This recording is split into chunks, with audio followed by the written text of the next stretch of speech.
ఈరోజు వాగ్దానం పరిశుద్ధాత్మ వాగ్దానం. పరిశుద్ధ గ్రంథం బైబిల్లో నుంచి ఈ వాగ్దానాన్ని మనం చదువుకుందాం. 119వ కీర్తన 130వ వచనాన్ని మనం చదువుకుందాం. నీ వాక్యములు వెల్లడి అగుటతోడనే వెలుగు కలుగును, అవి తెలివి లేని వారికి తెలివి కలిగించును. ఈరోజు వాగ్దానము పరిశుద్ధాత్మ వాగ్దానము, దేవుని వాక్యము ద్వారా వెలుగు.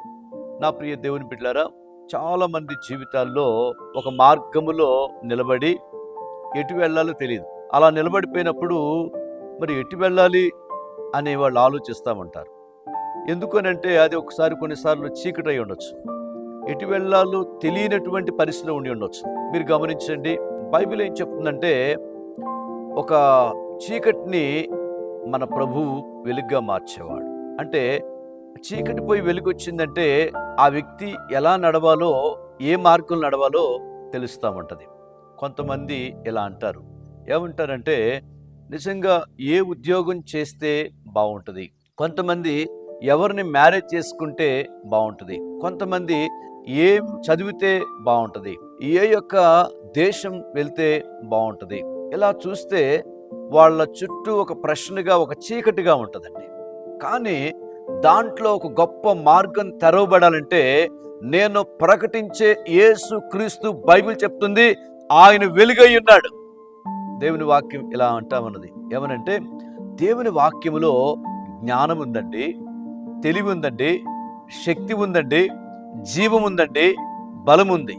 కాబట్టి ఆ వాక్యము ద్వారా వెలుగు కలుగుతూ ఉంటుంది. ఓ ప్రాంతంలో ఒక వ్యక్తి, తను మంచిగా ఆరోగ్యంగా ఉన్న వ్యక్తి సడన్గా అనారోగ్య పాలయ్యాడు. అతను హాస్పిటల్కి వెళ్ళినప్పుడు కొన్ని రోజులకి డాక్టర్లు తేల్చి చెప్పింది ఏంటంటే, నీవు చనిపోబోతున్నావు అని చెప్పారు. ఎంత బాధ ఉంటుందండి, గుండె పగిలిపోయినంత పరిస్థితి అయిందండి.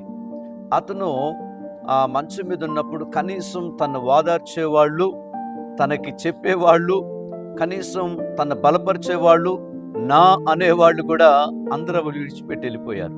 చాలా వేదంతో ఉన్నాడు. ఈ లోపల మీరు గమనించండి, దేవుని యొక్క గ్రంథమైన బైబిలు అతనికి దొరికింది.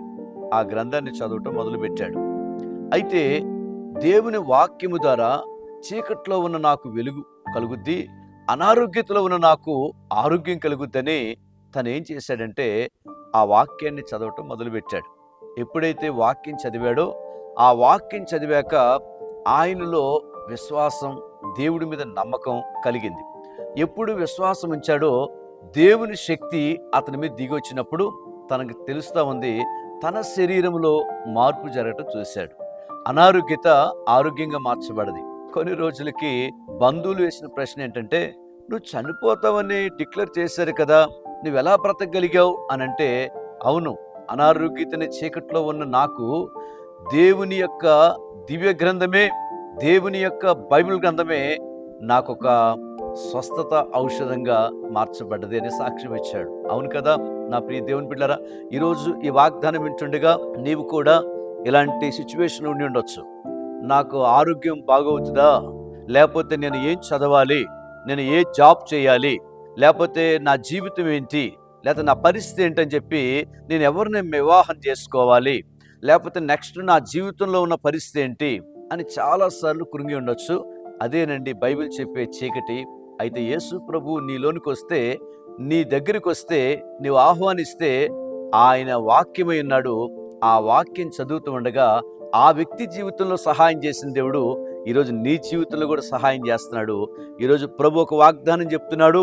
అదేమిటంటే, నీ మీద ఒక వెలుగు ప్రకాశించును గాక. ఆ వెలుగు నీకు నూతన దారులు తెరవబడుతున్నాయి. ఈరోజు ఎంతమంది అయితే ప్రియులారా బర్త్డే జరుపుకుంటున్నారో, ప్రత్యేకంగా మీ అందరికీ హ్యాపీ బర్త్డే తెలియజేస్తున్నాం. యేసుక్రీస్తు సియోన్ మినిస్ట్రీ పరిచర్యల ద్వారా ఎంతమంది అయితే వివాహ దినాన్ని ఈరోజు జరుపుకుంటున్నారో, దేవుడు ఒక నూతనమైనటువంటి సంవత్సరంగా మిమ్మల్ని, మీ యొక్క దంపతులను దేవుడు ఆశీర్వదించునుగాక. ప్రార్థన చేసుకుందాం. ప్రేమగా యేసయ్యా నీకు వందనాలు.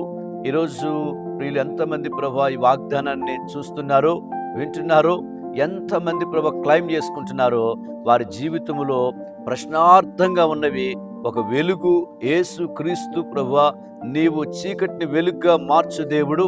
నాయన జీవపు వెలుగునిచ్చే దేవుడు. కాబట్టి ఈరోజు వారి జీవితంలోకి మీరు వెళ్ళి, వారిలోనికి వెళ్ళి ఒక చీకటిని తొలగించి వెలుగుతో నాయన మార్గాలు తెరిచి వారిని ఆశీర్వదించమని యేసు నామములో ప్రార్థన చేసి వేడుకుంటున్నాం తండ్రి. ఆమేన్.